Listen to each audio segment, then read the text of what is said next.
据说这栋小洋楼的每一块砖呢，都是从英国定做的，一块砖抵得上80年前一袋白面的价值。整体的建筑是仿造一艘轮船的模样修建的，外观非常的漂亮。今著名的哥大楼。哥大楼属于意大利摩登式风格建筑，由意大利设计师保罗·包乃蒂设计。尽管它墙面上呢有突出的砖头，显得哥大点点，便是整栋建筑的原有特色。著名经济艺术家马连良曾经在此居住。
大家再次来到大道参观游览。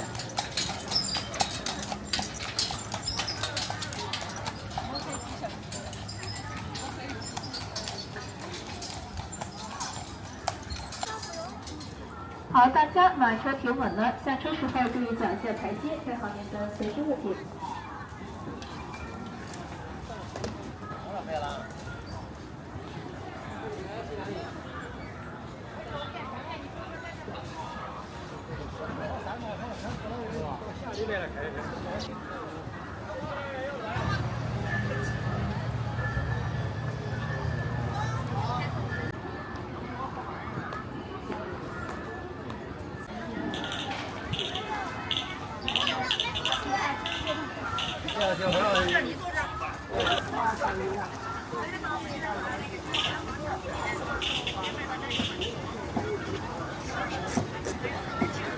剪吗？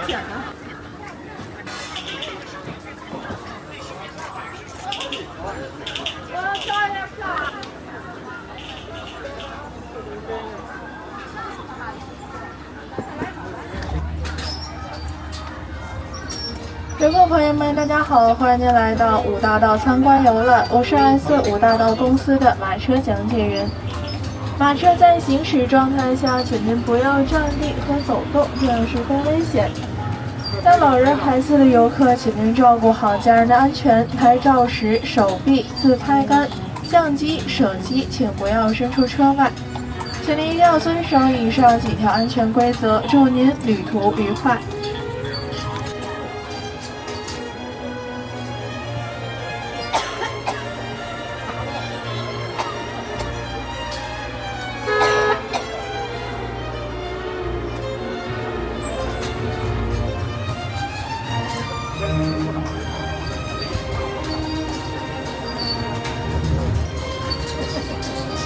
前方呢，看到黑色大门内的白色古典主义小洋楼，是民国总理龚先站的旧居。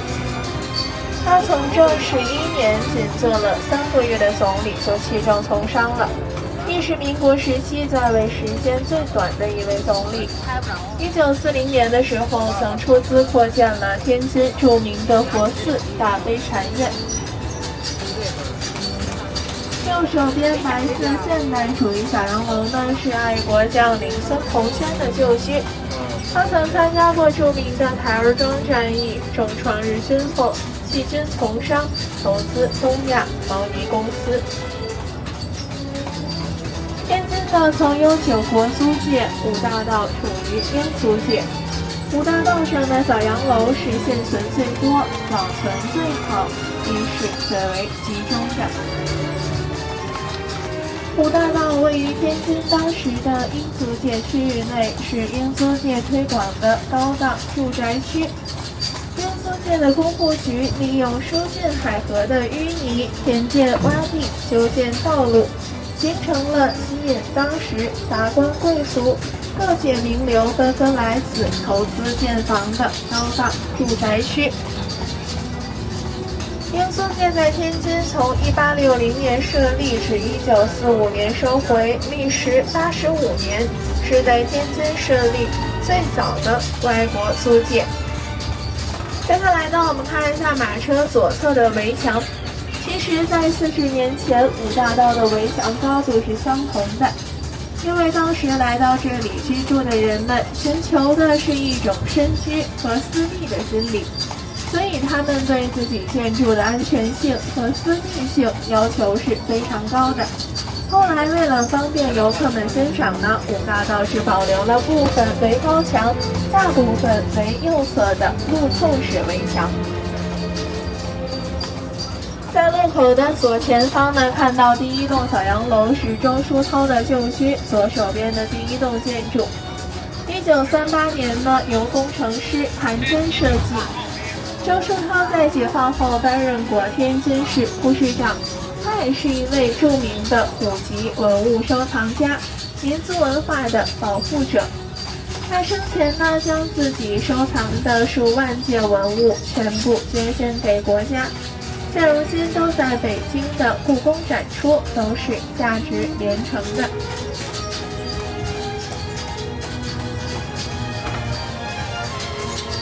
现在我们所行驶的道路呢，是五大道主干道路中的重庆道。重庆道全长1919米，旧英租界的时候，以河北路为界，以西称为爱丁堡道，以东称为剑桥道，主要是以连排的小洋楼为主，道路两旁种植的是栾树。接下来呢，我们将进入到居民住宅区，且对保持安静过后继续为您讲解。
1976年唐山大地震，五大道虽受地震影响，但没有一栋小洋楼因此而倒塌，只有部分洋楼墙面上有裂痕。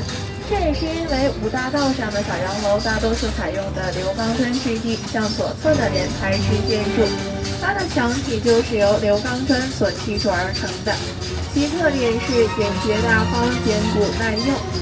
刘钢砖采用的英国配方在唐山开滦砖厂生产，因砖中混有钢砂和铁砂的成分，在经过1200度高温烧制而成，其重量是普通砖块的3到4倍。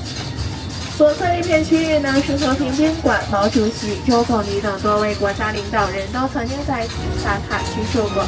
它的主楼是重新修建过的小洋楼，在大理道正门直对着的那栋建筑。1951年，毛主席第一次来到天津的时候，是居住在左侧白色围墙内的区域里。这属于西班牙拉毛式风格小洋楼，也是五大道上当时唯一一座带有户外泳池的建筑。早先是清末民初实业家孙振芳的旧居，后来因为毛主席在此居住，将其更名为润园。我们都知道毛主席自润之取润字而得名，后来人们为了纪念毛主席曾经在此下榻居住过，现如今仍然保留着主席居住过的房间原貌。在马车的右手边看到这片区域呢，是五大道上的后花园、木南花园。早先是英租界的苗圃各家各户养花的地方。2009年，这里被政府定义为一座月季花主题公园，园内种植着近100种的月季花，每年的5、6月花开满园，非常漂亮。月季花是天津的市花。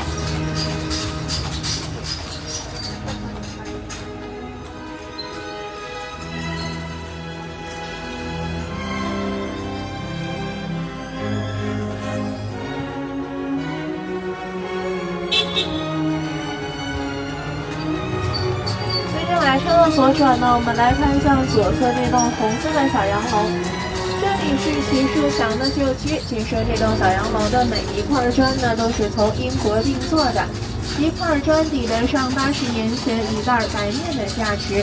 整体的建筑是仿造一艘轮船的模样修建的，外观非常的漂亮。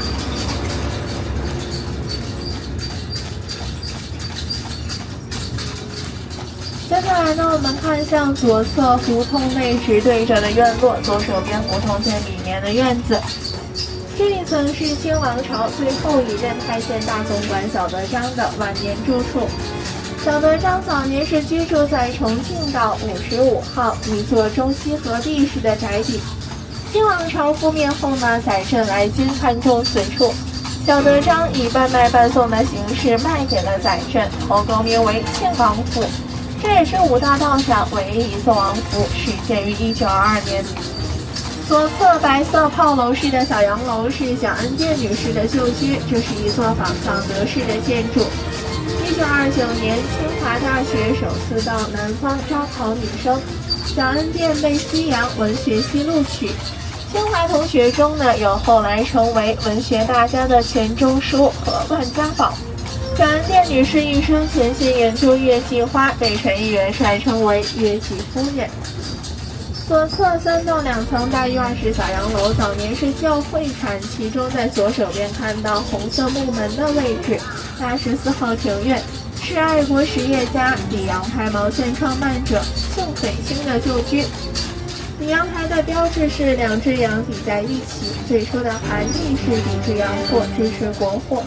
在马场道上呢，还有宋斐清的一处旧居。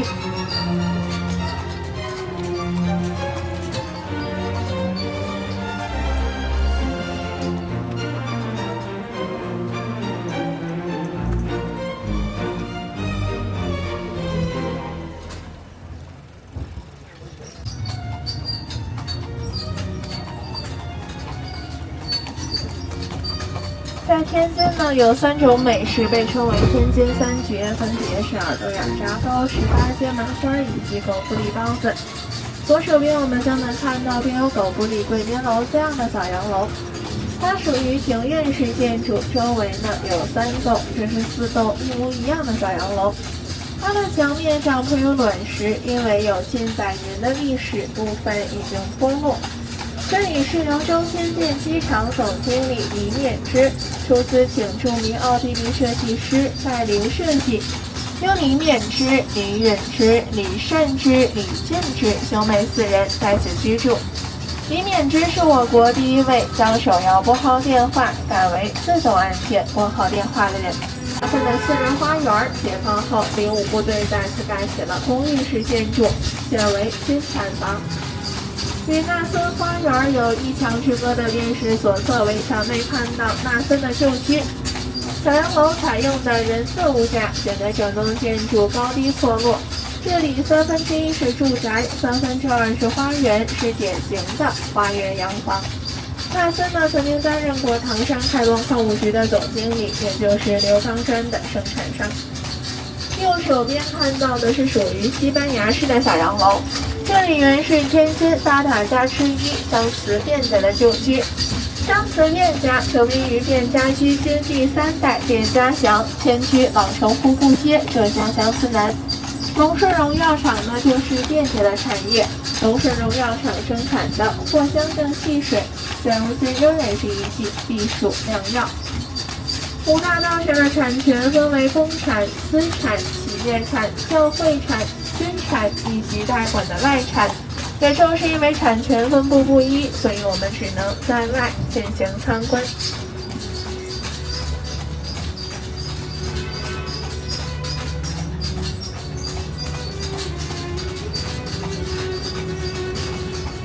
在路口的右前方呢，我们看到的是五大道上的标志性建筑之一，天津著名的哥大楼。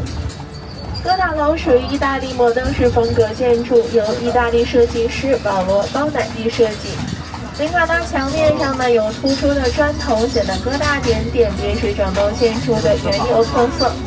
著名经济艺术家马连良曾经在此居住。左侧黄色围墙内的小洋楼是少帅张学良的二弟张学林的旧居。院落里的地砖上呢有大象的图案，其万象更新的含义。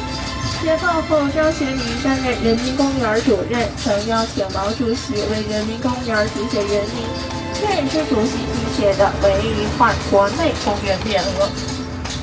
接下来呢，我们将进入到居民住宅区，请您保持安静，过后继续为您讲解。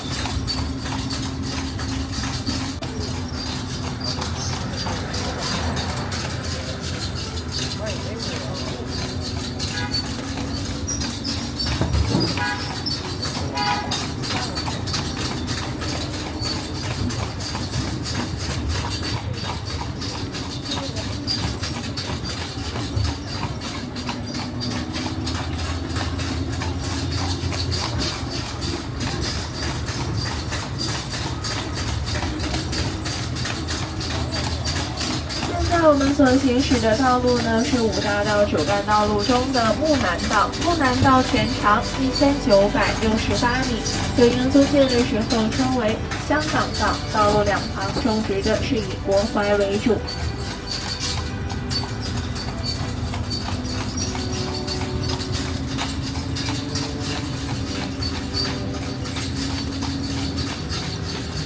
左手边看到标有618餐厅字样的小洋楼，原是英美烟草总公司的产业。英美烟草总公司拥有桑吴、总督、希尔顿等香烟品牌。当年在这栋小洋楼内进出的都是烟草公司的董事和大班，他们在这里策划着天津乃至整个北方的烟草经济活动，这也为他们带来了巨大的财富。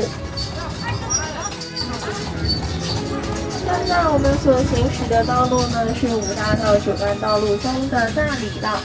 大理道全长1775米，旧英租界的时候称为新加坡道。道路两旁种植的是海棠树。在右前方呢，看到红白色墙体的拱形门的是交通总长张志坛的旧居。张志坛极其喜爱书法，常与书法家华世奎切磋。天津老字号登英楼3个字便是张志坛所题写的。张志坛写字体表有个特点是既不留名也不盖章，这一点与书法家华世奎恰恰相反。左侧是灰色墙体的公馆式建筑，原是陆军总长蔡成勋的旧居。他现任陆军总长，后任江西督军，实习失败后回到天津寓居，在英租界盖起了寓所和家祠。蔡成勋呢原是天津人，而且也有十分雄厚的经济实力。回到天津后呢，他将全部的精力用于投资房地产业与食物业上，如投资福兴面粉。蔡氏家祠原与蔡成勋旧居在一处院落，解放后被一堵围墙所阻隔。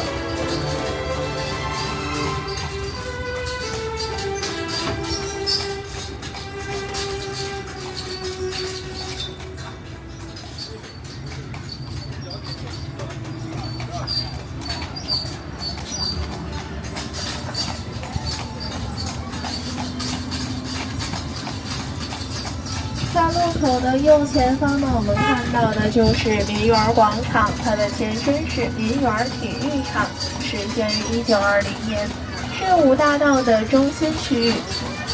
1925年呢，成为当时远东地区首屈一指的综合性体育场。2012年，本市和平区启动了对梨园体育场保护利用改造计划。改造后于2014年的5月1日开街，正式更名为梨园广场。新建的梨园广场属于英国古典建筑主义风格，风透式的柱廊殿是整栋建筑的特色。园内新增设了下沉式广场和小型玻璃幕墙剧场，可它仍然保留着当年体育场内的4条400米塑胶跑道。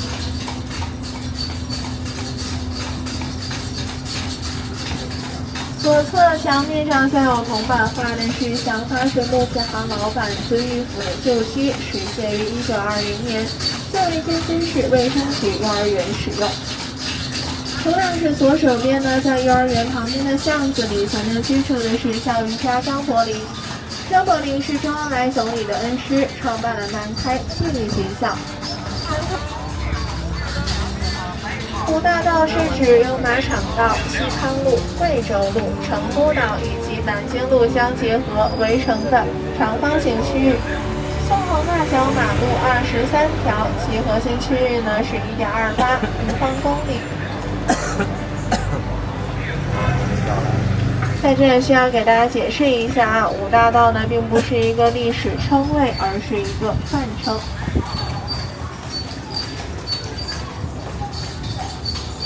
目前呢，我们已经行驶的五大道主干道路中的重庆道、木南道和大理道，那还有2条主干道路，马场道和左手边的常德道。因为道路规则原因呢，不方便马车行驶。如果您各位感兴趣的话，建议您以骑行或者是步行的方式去进行游览，近距离接触这些不同的历史风格建筑。好了，各位朋友们，马车的游览呢即将结束，希望通过我的讲解，您能了解并喜欢五大道。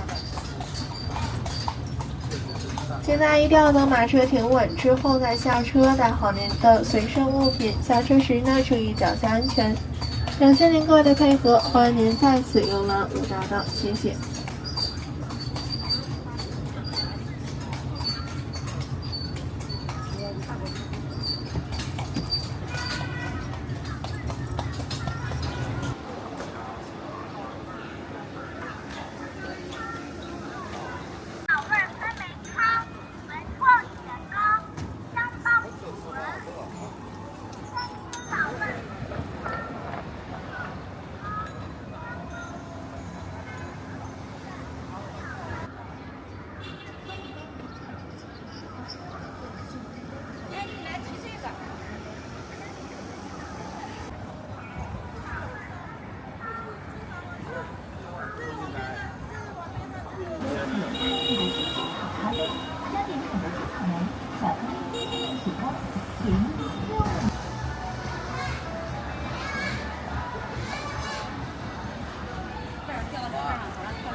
来份薯粒糕吗？天津特色小吃的，15一份6个。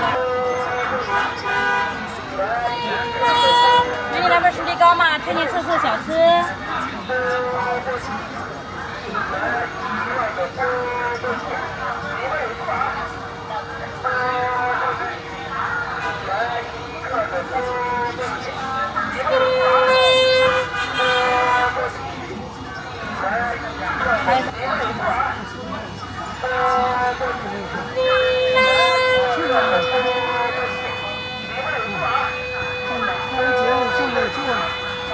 实力高，对。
姐姐可以再给个勺子吗？我现在掉了。可以的，谢谢。没空。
查了吗？